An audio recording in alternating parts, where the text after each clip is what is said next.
Hola a todos, hoy vamos a cubrir el tema de cómo financiar emprendimientos exitosamente. Básicamente lo que vamos a buscar es entender el funcionamiento del proceso de financiación dependiendo de la etapa en que está cada emprendimiento. He hecho acá un esquema preliminar, poco a poco lo vamos a ir desarrollando. Entonces básicamente la segunda razón por la cual yo veo que hacen consulta a los emprendedores es: la primera es tengo una idea, ¿cómo la hago exitosa? La segunda es ¿cómo logro financiamiento en mi emprendimiento? Yo no tengo dinero, no tengo idea de cómo hacerlo, ¿cómo logro financiamiento? Muchas personas no entienden el proceso que sigue un emprendimiento, las etapas que sigue un emprendimiento, y por ende tampoco entienden las formas de financiación. Entonces, ¿qué estamos haciendo? La primera etapa es tengo una idea. Todos los emprendedores que yo he visto hasta el momento partieron de tengo una idea. Es la idea más grandiosa del mundo. Esa idea tiene lugar en la cabeza de la persona. Cuando la persona tiene una idea, esa idea vale exactamente cero. ¿Por qué vale cero? Porque está en la cabeza de la persona, porque no he hecho nada. En internet hay sitios web, hay personas que han hecho el intento de vender ideas y la conclusión siempre es la misma: la idea no vale nada. Entonces hay muchas personas que les da miedo hablar de eso porque sienten que les van a robar la idea. Y la verdad es que nadie le roba la idea a nadie. Usted tiene una idea y hasta ahí no hay nada. Y la mayoría de las personas está tan ocupada que no tiene tiempo para robarles su idea. La verdad es esa. Entonces es preferible contarle la idea para ver si tenemos un mercado al cual le podamos vender o al cual le podamos testear, a ver si encontramos un problema que tenga posible solución mediante mi alcance. Entonces, primera pregunta: ¿cuál es la mejor forma de financiar mi idea? O mejor, ¿cuál es el momento adecuado para buscar financiamiento? La respuesta es nunca. Ojalá nunca tuviéramos que financiar nuestro emprendimiento. ¿Cuál es el crecimiento ideal? Orgánico, con productos propios, con recursos propios y a través de préstamos. Esto de los préstamos hay que manejarlo con cuidado porque, si bien es cierto, la mayoría de personas le tiene un miedo, sano o no, le tiene miedo a los préstamos, es una responsabilidad.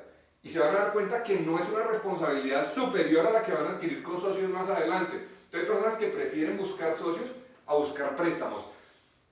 Hay que analizarlo. No les estoy diciendo que busquen préstamos porque también he visto muchas empresas que se han sobreendeudado y con ese costo no han podido funcionar. Entonces es muy divertido cuando las personas dicen: voy a hacer mi idea y más adelante voy a buscar el dinero. ¿Cómo así que va a buscar el dinero? ¿El dinero está en algún lado? ¿Es una nube mágica? Claramente no. Entonces mire, los socios tienden a ser muy caros. Los socios son muy caros, esa es la realidad. Entre más temprana la etapa del emprendimiento, más caro es meter socios. Entonces, en la etapa de idea, ¿quién está? Está usted solito.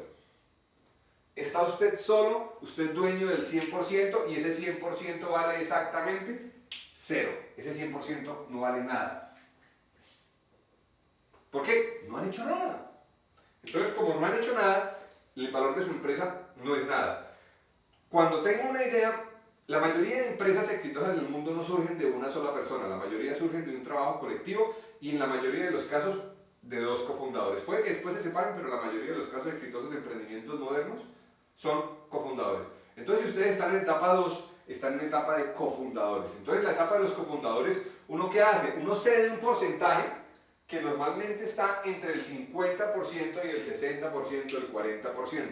Una persona que invita a alguien en una etapa de idea a participar de un emprendimiento y le ofrecen un 20%, probablemente no entiende esto. No entiende que el otro está colocando tiempo y esfuerzo y que en esta parte no necesitamos recursos. Esa es una cosa que normalmente la gente no tiene clara. La cantidad de recursos al inicio es muy chiquita. ¿Por qué? Porque el riesgo es muy elevado. Entonces, como es tan elevado, uno quisiera no invertir mucho dinero, ojalá la menor cantidad de dinero posible.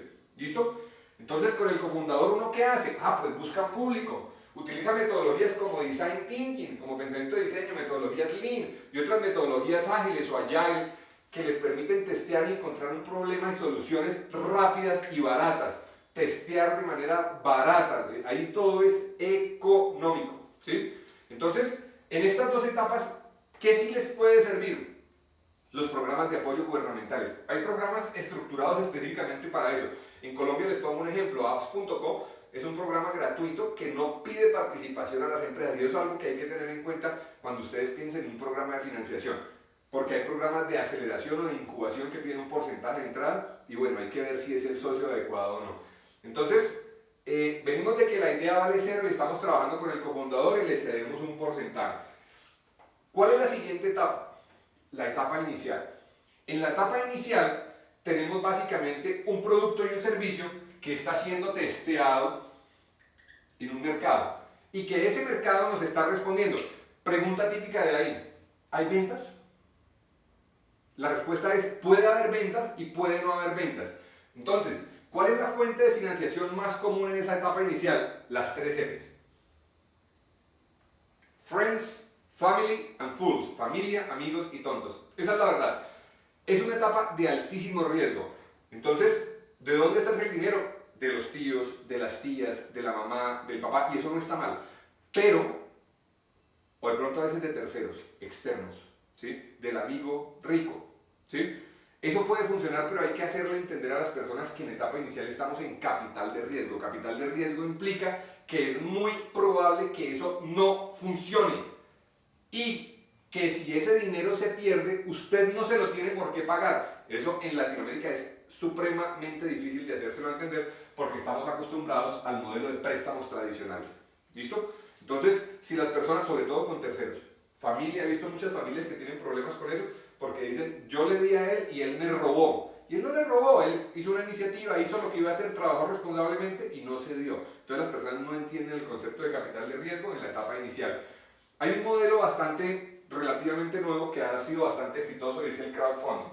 El crowdfunding es básicamente la recaudación de dinero de las masas. Hay páginas como Kickstarter, Indiegogo, AngelList y así sucesivamente. Estas páginas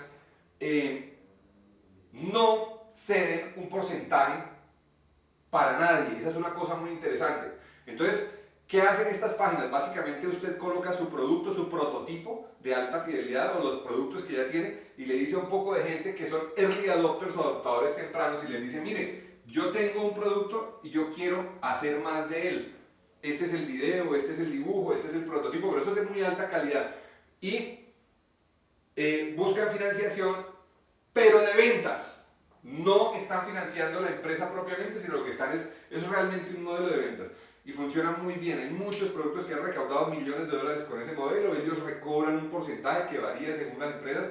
Hay que mirarlo bien. Hay que mirar si el dinero lo puedo traer a mi país de origen, porque eso a veces tiene unos costos significativos. Con algunas páginas puede llegar a ser el 30 al 40% del dinero recaudado. Y si yo no lo tuve en cuenta en mi financiación, en mi precio de venta de los productos, eso puede ser un problema. En esta etapa, la mayoría de empresas ya han cedido un porcentaje y dejan lo que se llama un pool de acciones. Un pool de acciones, es decir, voy a dejar un bojotico de acciones para posibles socios finales. Entonces los cofundadores o los socios que ya están entrando se ponen de acuerdo y dejan un paquetico de acciones. Hay una opción para empresas, sobre todo para empresas de base tecnológica, y son las empresas de servicios gratis. Es que yo tengo un blog, tengo una página, tengo una app que ya tiene 10.000 usuarios mensuales activos, o en inglés Monthly Active Users. Si ustedes tienen 10.000 usuarios mensuales activos en etapa inicial, es probable que puedan conseguir socios para acelerar esa empresa.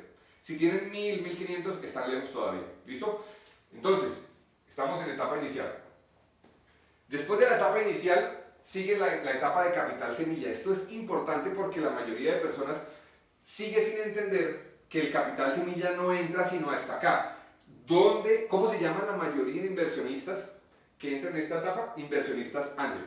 Estos inversionistas ángel son personas que aportan, por definición son personas que invierten entre 200.000 y $1.000.000 al año en empresas, en capital semilla, ¿sí? Entonces, si bien es cierto el riesgo es más bajo porque ya hay más desarrollo, porque ya hay más ventas, porque ya hay más usuarios, sigue habiendo una posibilidad de que eso no funcione. Y los cofundadores ya han cedido más porcentaje de la empresa para poder atraer ese capital. Entonces, cuando alguien dice, tengo una idea, necesito un inversionista ángel, no entiende en qué etapa está, porque él está por acá y necesita ya tener un producto, un servicio, clientes, una base de clientes creciente, unas ventas no necesita punto de equilibrio realmente, pero sí necesita demostrar unas ventas crecientes, ¿sí? O un producto creciente.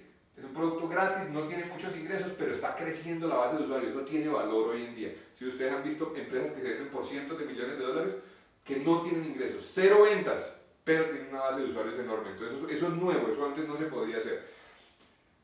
La etapa 4 es la etapa de inversiones de serie A. Los inversionistas de serie A son venture capitalists.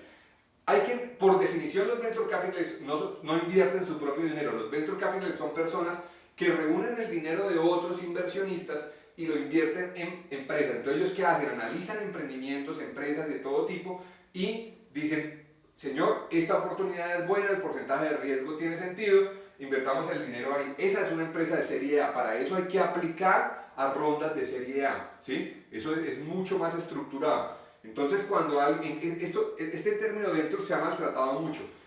El término ventures normalmente, ventures capitalists normalmente o capitalista ventures, normalmente invierten desde $500,000. Con estos números hay que tener una precaución. En Colombia, en Estados Unidos son el mismo dinero, pero el poder adquisitivo es diferente. Es decir, $500,000 en un país latinoamericano es bastante dinero. En Estados Unidos es dinero, pero no es tanto, ¿sí? Entonces, si ustedes hacen esto para Latinoamérica, pueden bajarle un 30, un 40 y hasta un 50% para que tengan una proporción más real. Es decir, en Colombia un venture capitalist, en Latinoamérica, en Bolivia, en Argentina, etc., puede invertir desde $250,000, más o menos, ¿sí? Entonces, si alguien tiene una empresa que ya está vendiendo y necesita, pongámoslo en pesos colombianos, 100, 150, 200, 300 millones de pesos, eso es el equivalente más o menos a $100,000, $80,000.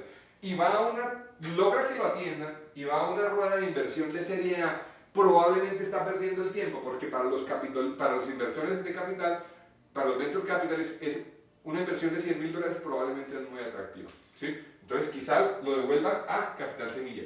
¿Por qué? Tiene más sentido en la etapa en que está la empresa. Las empresas que ya están vendiendo por encima de $1 millón mensual y llegan a buscar una IPO, una Initial Public Offering o colocación inicial de acciones, tienen unos requerimientos de capital muy grandes. Entonces, ahí entra la banca de inversión. La banca de inversión del mundo funciona por encima de $100 millones, ¿sí? Hay que entender una cosa en todo este proceso.